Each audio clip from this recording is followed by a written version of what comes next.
வணக்கம். இன்னைக்கு நாம பார்க்க போறது லூக்கா 13. பைபிள்ல இது ரொம்ப ஆழமான ஒரு அதிகாரம்.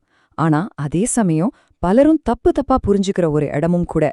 இதுக்குள்ள ஒளிஞ்சிருக்கிற உண்மையான செய்திகள் என்னன்னு நாம ஒன்னொன்னா பார்க்கலாமா? வாங்க உள்ள போலாம். சரி, நாம ஆரம்பிக்கிறதுக்கு முன்னாடி நம்ம எல்லாருக்கும் எப்பவாவது மனசுல வர்ற ஒரு பெரிய கேள்வியிலிருந்தே ஆரம்பிக்கலாம். ஏதாவது பேரழிவு நடக்குதுன்னு வச்சுக்கோங்க, விபத்துகள், பூகம்பம் மாதிரி. அதெல்லாம் நம்ம செஞ்ச பாவத்துக்காக கடவுள் நேரா கொடுக்கற தண்டனையா? யோசிச்சு பாத்தீங்களா? இந்த கேள்விதான் இந்த அதிகாரத்தோட முதல் பகுதியோட மையமே. சரி, இந்த அத்தியாயத்தை நாம எப்படி பார்க்க போறோம்னா, முதல்ல துன்பம்ங்கிறது தண்டனை இல்லைங்கிறத பத்தி பேசுவோம். அப்புறம் ஒரு மாற்றத்துக்கான அவசர அழைப்ப பத்தி பாப்போம். அதுக்கடுத்து விதிகளை விட மனிதர்கள் ஏன் முக்கியங்கிறதையும் கடவுளோட இராஜ்யத்தோட எதிர்பாராத சக்தி பத்தியும் தெரிஞ்சுக்கலாம். கடைசியா ரொம்பவே அதிர்ச்சியான ஒரு உண்மை, யார் உண்மையில உள்ளே நுழைய முடியும்? வாங்க ஒவ்வொன்னா பாப்போம். ஓகே, நம்மளோட முதல் பகுதி துன்பம் தண்டனை அல்ல, ரொம்ப காலமா இருந்துட்டு வர ஒரு நம்பிக்கைய நாம இப்போ உடைக்க போறோம். இங்க பாருங்க, ஈசு 2 சம்பவங்களை சொல்றாரு. ஒன்னு, பிலாத்து கொன்ன கலிலேயர். அவங்கள பத்தி மக்கள் என்ன நினைச்சாங்க? அப்பா, இவங்க மத்தவங்கள விட பெரிய பாவிகளா இருந்திருப்பாங்க போலன்னு. ஆனா ஏசு என்ன சொன்னாரு? இல்லவே இல்லன்னு அடிச்சு சொன்னாரு. அடுத்ததா சீலோவாம் கோபுரம் இடிஞ்சு செத்து போனவங்கள பத்தி பேசுறாரு. அதுக்கும் மக்கள் இது கடவுளோட தண்டனைன்னு பேசிக்கிட்டாங்க. அதுக்கும் ஏசு சொன்ன பதில், இல்ல, விபத்துகள் யாருக்கு வேணுனாலும் நடக்கலாம். ரொம்ப தெளிவா சொல்றாரு. ஒருத்தருக்கு வர்ற கஷ்டத்தை வச்சு அவங்க எவ்ளோ பாவின்னு நீங்க கணக்கு போட முடியாது. அப்போ இதுல இருந்து நாம எடுத்துக்க வேண்டிய முக்கியமான பாடம் என்ன தெரியுமா? அது அடுத்தவங்கள நியாயம் தீர்க்கறத பத்தினதில்ல. வாழ்க்கை நிச்சயமற்றது. யாருக்கு வேணும்னாலும் எப்போ வேணும்னாலும் முடியலாம். அதனால அடுத்தவங்கள கை காட்டி பேசறத விட்டுட்டு ஒவ்வொருத்தரும் ஆன்மீக ரீதியா தயாரா இருக்கணும். அதுதான் முக்கியமான விஷயம். இந்த தயாரா இருக்கணுங்கிற எண்ணத்தோடையே நம்ம அடுத்த பகுதிக்கு போலாம். அதுதான் மாற்றத்திற்கான அவசர அழைப்பு. நாம பார்க்க போற மாதிரி கடவுளோட பொறுமை உண்மையா இருந்தாலும் அதுக்கும் ஒரு எல்லை இருக்கு. ஏசு இங்க சுத்தமா சுத்தி வளைச்சு பேசல. 2 தடவை ரொம்ப தெளிவா சொல்றாரு. நீங்க மனம் திரும்ப விட்டால் நீங்களும் அப்படியே அழிஞ்சு போய்வீங்க. இது ஏதோ குறிப்பிட்ட சிலருக்கான எச்சரிக்கை இல்ல. இது எல்லாருக்குமான ஒரு அவசர அழைப்பு. அப்ப மனம் திரும்புதல்னா என்ன? ரொம்ப சிம்பிள். நாம போற தப்பான வழியிலிருந்து திரும்பி கடவுளை நோக்கி போறது. ஒரு முழுமையான யூ-டர்ன் அடிக்கிற மாதிரி. நீங்க போயிட்டு இருக்கிற திசைக்கு நேர் எதிரா திரும்புறது. இதை இன்னும் நல்லா புரிய வைக்கிறதுக்கு இயேசு ஒரு சின்ன கதை சொல்றாரு. ஒரு அத்தி மரம் இருக்கு. அதோட உரிமையாளர் அதுல பழம் இருக்கும்னு எதிர்பார்க்கறாரு. ஆனா 3 வருஷமா ஒண்ணுமே இல்ல. அப்போ தோட்டக்காரர் வந்து, ஐயா, இன்னும் 1 வருஷம் டைம் கொடுங்க, நான் அதை நல்லா கவனிச்சுக்கிறேன்னு கேக்குறாரு. அதுக்கப்புறமும் அதுல பழம் வரலனா அப்போ வெட்டிடலான்னு சொல்றாரு. இன்னும் 1 வருஷம். இதுதான் இந்த கதையோட மையமே. இது கடவுள் எவ்வளவு பொறுமையா இருக்காரு, நமக்கு இன்னொரு வாய்ப்பு கொடுக்க தயாரா இருக்காருங்கிறத காட்டுது. ஆனா இதுல ஒரு எச்சரிக்கையும் இருக்கு இல்லையா? அந்த பொறுமைக்கும் ஒரு முடிவு இருக்கு. நமக்கு கிடைக்கிற வாய்ப்பு நிரந்தரமானது இல்ல. அதனால மாற்றத்துக்கான அழைப்புக்கு நாம உடனே பதில் சொல்லியாகணும். சரி, அடுத்ததா நாம பார்க்க போறது மனச தொடுற மாதிரி ஒரு நிஜ சம்பவம். இதிலிருந்து நாம கத்துக்க போற பாடம் என்னன்னா, விதிகளை விட மனிதர்கள் எவ்வளவு மேலானவங்க அப்படிங்கிறது தான். 18 வருஷம். சும்மா அந்த நம்பரை ஒரு நிமிஷம் யோசிச்சு பாருங்க. அத்தனை வருஷமா ஒரு பெண் கூனி போய் நிமிரக்கூட முடியாம கஷ்டப்பட்டிருக்காங்க. அவங்களோட வலிய நினைச்சு பாருங்க. ஆனா இங்க ஒரு சிக்கல். அன்னைக்கு ஓய்வு நாள். யூதர்களோட சட்டப்படி அன்னைக்கு எந்த வேலையும் செய்யக்கூடாது. இப்ப சொல்லுங்க, இந்த மாதிரி ஒரு சூழ்நிலையில இயேசு என்ன செஞ்சிருப்பாரு? இங்கதான் மத விதிகளுக்கும் மனித நேயத்துக்கும் நடுவுல ஒரு பெரிய மோதலே உருவாகுது. இந்த 2 உலகமும் எப்படி மோதுதுன்னு பாருங்க. ஒரு பக்கம் ஜெப ஆலய தலைவர் இல்ல சட்டம்தான் முக்கியம்னு ரொம்ப கராரா இருக்காரு. இன்னொரு பக்கம் இயேசு அந்த பெண்ணோட 18 வருஷ வேதனைய பார்த்துட்டு சட்டத்தை விட இரக்கத்துக்கு முக்கியத்துவம் கொடுத்து அவங்கள குணமாக்குறாரு. இயேசுவோட பதில் அவங்களோட வெளிவேஷத்தை அப்படியே கிழிச்சிருச்சு. மாயக்காரர்களேன்னு கூப்பிட்டு ஓய்வு நாள்ல உங்க மாட்டுக்கோ கழுதைக்கோ தண்ணி காட்ட போறீங்க, ஆனா 18 வருஷமா சாத்தானால கட்டப்பட்டுக்கிற இந்த பெண்ணை விடுவிக்கிறதுக்கு உங்களுக்கு பிரச்சனையா அன்னு கேட்டாரு. அவங்களோட இரக்கமில்லாத மனசை அப்படியே வெளிச்சம் போட்டு காட்டிட்டாரு. அந்த பெண்ணுக்கு நடந்த சம்பவத்துல இருந்தே இயேசு ஒரு பெரிய விஷயத்துக்கு போறாரு. அதாவது கடவுளோட ராஜ்யம் எப்படி வேலை செய்யுதுங்கிறத பத்தி. அதுதான் ராஜ்யத்தோட எதிர்பாராத சக்தி. 2 சின்ன உதாரணம் சொல்றாரு. கடுகு விதை பாக்குறதுக்கு ரொம்ப சின்னதா இருக்கும் இல்லையா? ஆனா அது ஒரு பெரிய மரமா வளருது. அப்புறம் புளித்த மாவு, அது வேலை செய்யறது நம்ம கண்ணுக்கு தெரியாது. ஆனா அது அமைதியா அந்த மாவு முழுசையுமே மாத்திடுது. இதுதான் தேவனுடைய இராஜ்யம். ஆரம்பம் ரொம்ப சின்னதா, யாருக்கும் தெரியாம இருக்கலாம். ஆனா அதோட தாக்கம் ரொம்ப ரொம்ப பிரம்மாண்டமா இருக்கும். இப்போ நாம இந்த அதிகாரத்தோட கடைசி, ரொம்பவே சவாலான, ஒருவேளை அதிர்ச்சியான ஒரு பகுதிக்கு வந்துட்டோம். முக்கியமான கேள்வி என்னன்னா, யார் உண்மையில உள்ள போக முடியும்? ஏசு குறுகிய வாசல் பத்தி பேசுறாரு. அப்படின்னா என்ன? அதுதான் ரட்சிப்புக்கு போற வழி. அதுல போறதுக்கு உண்மையான முயற்சியும் அர்ப்பணிப்பும் வேணும். சும்மா ஏதோ ஆர்வத்துல நடந்து போற மாதிரி அது இருக்காது. ஆனா அதிர்ச்சியான விஷயம் என்ன தெரியுமா? நிறைய பேர் நாங்க உங்களோட சாப்பிட்டோமே, குடிச்சோமே, எங்களுக்கு உங்களை நல்லா தெரியும்னு சொல்வாங்க. ஆனா அவங்க முகத்துக்கு நேரா கதவு சாத்தப்படும். இது கேட்கவே அதிர்ச்சியா இருக்கு இல்லையா? இயேசுவ பத்தி தெரிஞ்சு வச்சிருக்கிறது மட்டும் பத்தாதுங்கிறது தான் இதுல இருந்து புரியுது. இதத்தான் பெரும் தலைகீழ் மாற்றம்னு சொல்றாங்க. அதாவது உள்ள இருப்பாங்கன்னு நாம நினைக்கிற மதத் தலைவர்கள், பெரிய ஆட்கள் எல்லாம் நிராகரிக்கப்படலாம். ஆனா யாருமே எதிர்பார்க்காத வெளியாட்கள் உள்ள வரவேற்கப்படலாம். ஏன் இப்படி ஒரு தலைகீழ் மாற்றம்? ஏன்னா உங்க மத பின்னணியோ நீங்க செய்யற சடங்குகளோ முக்கியமில்ல. உண்மையான விசுவாசமும் இயேசுவோட உங்களுக்கு இருக்கிற நேரடியான உறவு தான் முக்கியம். சரி, இந்த முழு அதிகாரத்தையும் சுருக்கமா சொல்லணும்னா அதுல 3 முக்கியமான செய்திகள் இருக்கு. 1, எல்லாருமே மாற வேண்டியது ரொம்ப அவசியம். 2, சட்ட விதிகளை விட இரக்கம்தான் பெருசு. 3, வெறும் மத அடையாளத்தை விட உண்மையான விசுவாசம்தான் கடவுளுக்கு முக்கியம். இந்த ஆதாரம் ரொம்ப தெளிவா சொல்லுது. இது வெறும் மதச் சடங்குகளை பத்தினது இல்ல, ஒரு உண்மையான உறவை பத்தினது. அப்போ நம்மள நாமே கேட்டுக்க வேண்டிய கேள்வி இதுதான். இன்னைக்கு நம்ம வாழ்க்கையில அந்த உண்மையான உறவு எப்படி இருக்கும்? இது நாம ஒவ்வொருத்தரும் ஆழமா யோசிக்க வேண்டிய ஒரு விஷயம்.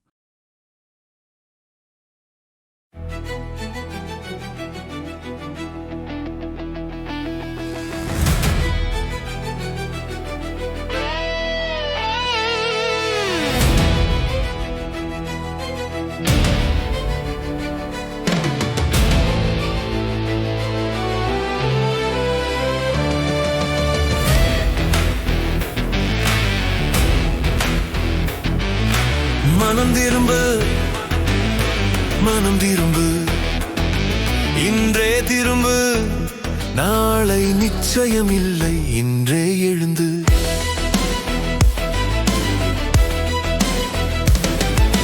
கருணை நீளும் கைகள் இயேசு அழைக்கிறார். வாழ்வு தரும் ராஜா உன்னை எதிர்நோக்குகிறார். கலிலேயர் விழுந்தார், கோபம் இல்லை. சிலோவாம் கோபுரம், தண்டனை இல்லை. பாவம் அதிகம் என்பதால் அல்ல எச்சரிக்கை, இது எல்லோருக்கும் தான். நாம் நல்லவர்கள் என்று எண்ணாதே, மனம் திரும்பு, நேரம் போகாதே, மனம் திரும்பு. மனம் திரும்பு, மனம் திரும்பு, இன்றே திரும்பு, நாளை நிச்சயம் இல்லை, இன்றே எழுந்து.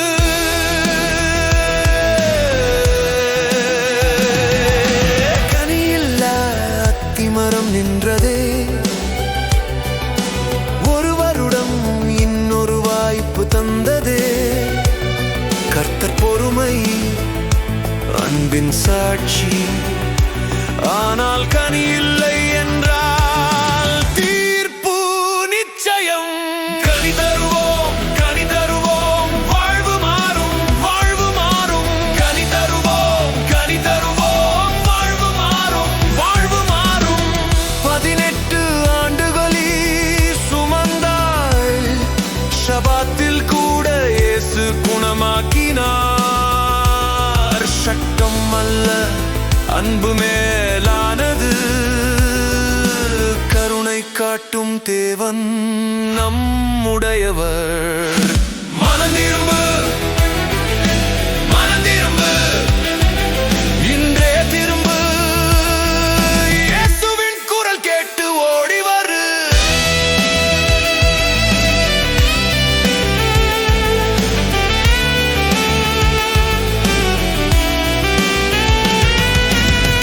கடுகு விதை சின்னம் தான், ஆனால் மரமாய் வளரும் தான். புலிப்பான் மாவில் மறைந்தால்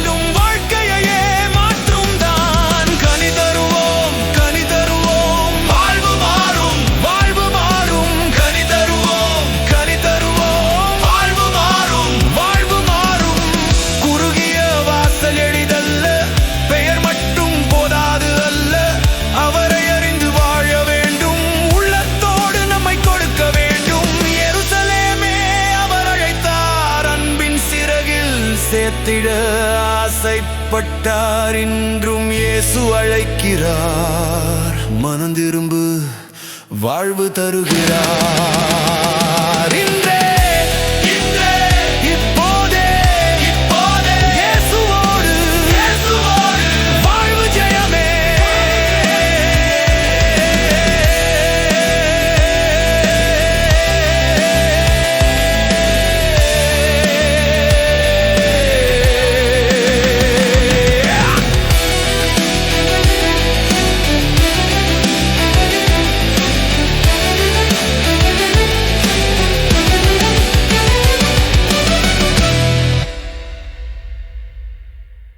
லூக்கா 13 கேள்வி பதில்கள் விளக்கத்துடன்.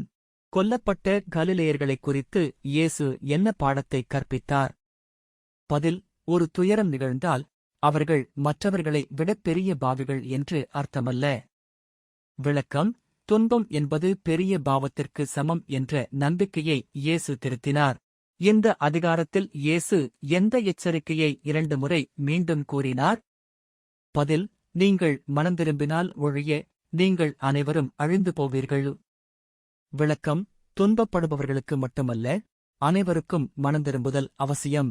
சீலோவாம் கோபுரம் இடிந்து விழுந்ததைப் பற்றி இயேசு ஏன் குறிப்பிட்டார்? பதில்: விபத்துக்கள் கடவுளின் தண்டனை அல்ல என்பதைக் காட்ட. விளக்கம்: மரணம் திடீரென்று நிகழலாம், அனைவரும் ஆவிக்குரிய ரீதியில் தயாராக இருக்க வேண்டும்.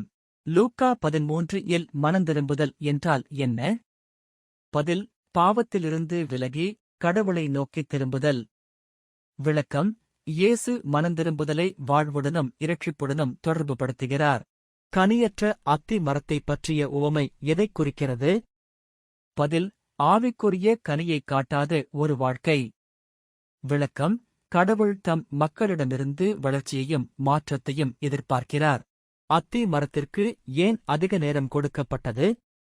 பதில்: கடவுள் பொறுமையுள்ளவர், மனந்திரும்ப வாய்ப்புகளைக் கொடுக்கிறார். விளக்கம்: தோட்டக்காரன் உடனடி தீர்ப்புக்கு பதிலாக கருணையைக் கேட்கிறான். அந்த மரம் இன்னும் கனி கொடுக்கவில்லை என்றால் என்ன நடக்கும்? பதில்: அது வெட்டப்படும். விளக்கம்: எந்தப் பதிலும் இல்லாதபோது கடவுளின் பொறுமைக்கு ஒரு வரம்பு உண்டு. ஓய்வு நாளில் இயேசு ஏன் அந்தப் பெண்ணை குணப்படுத்தினார்? பதில்: ஓய்வு நாளிலும் கூட நன்மை செய்வது எப்போதும் சரியானது. விளக்கம்: மத விதிகளையும் விட கருணை பெரியது. அந்தப் பெண் எத்தனை ஆண்டுகளாக முடக்குவாதத்தால் பாதிக்கப்பட்டிருந்தாள்? பதில்: 18 ஆண்டுகள். விளக்கம்: இது அவளுடைய துன்பத்தின் தீவிரத்தையும் இயேசுவின் வல்லமையையும் காட்டுகிறது. அவளுடைய நோயுடன் எந்த ஆவி தொடர்புடையதாக இருந்தது? பதில்: பலவீனத்தின் ஆவி.